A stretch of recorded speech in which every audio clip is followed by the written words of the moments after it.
Triad Jewish Film Festival returns Sunday, January 28th. That is this Sunday. It runs through February 11th.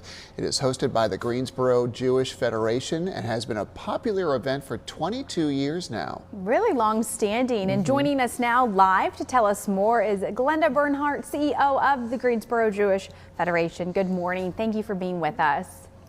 Thank you for having me. You're very welcome. So first, right out of the gate, we want you to share the purpose of this annual festival.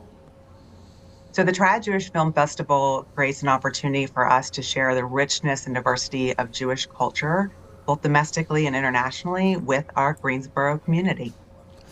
It's as simple as that. So 22 years in the making. There are a number of films being shown, both online and in person. Can you talk about the in-person films being shown? Absolutely. We have a fantastic lineup of films this year that are really showcasing different parts of Jewish culture here in the United States and around the world. Our first film brings us right home to Greensboro, and that is a documentary called She Wouldn't Take Off Her Boots. It's the story of the Holocaust Memorial that currently stands in LeBauer Park, how it came to be, and why it's so important to our community. Is there any more that you would like to highlight? Absolutely. So right after that, we are going to follow that up with a film called Menashe, which is a story of a ultra-Orthodox father. It's a story that's told in Yiddish, which is a really fascinating look into a specific part of the Jewish community. Then we have a film called Goy, which is actually based in Mexico and really is an interesting story, ultimately about teenage love, but also about a whole lot of political angst, young people's angst, and really an interesting story from South America. And then our final in-person film this year is a film called Golda, which features Helen Mirren and is really the story of the 1973 Yom Kippur War in Israel. Those are our 4 in-person films this year. Okay. Wow, and we also know you have some streaming online too for people. Can you share more about that?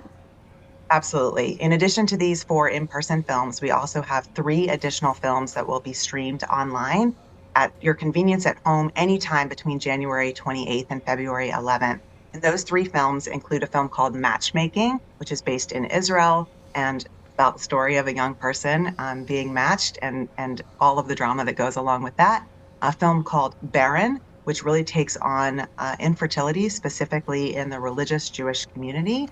And then finally, a film called Arranged, which is actually based in Brooklyn and a really wonderful story of a friendship that develops between a Muslim woman and a Jewish woman who are both teachers in the public school system.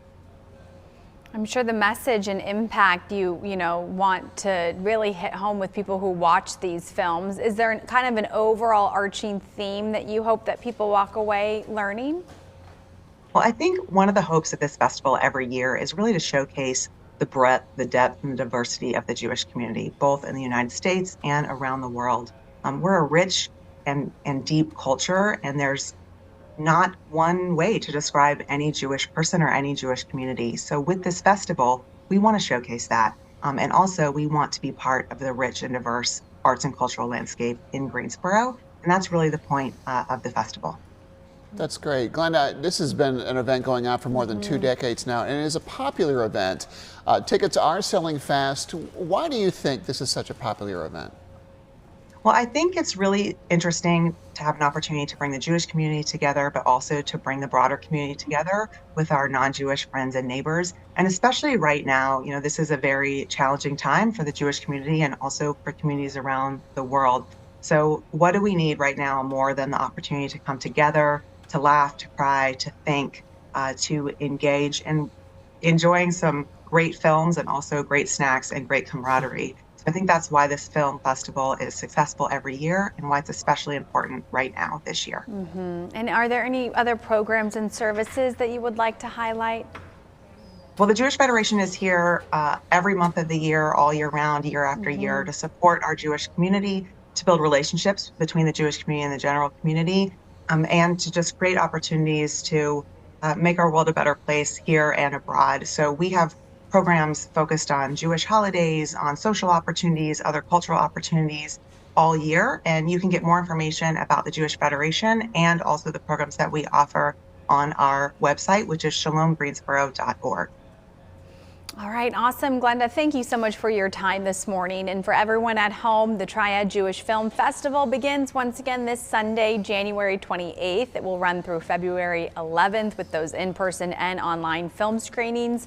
To learn more about the festival, visit the website on your screen, mytjff.com.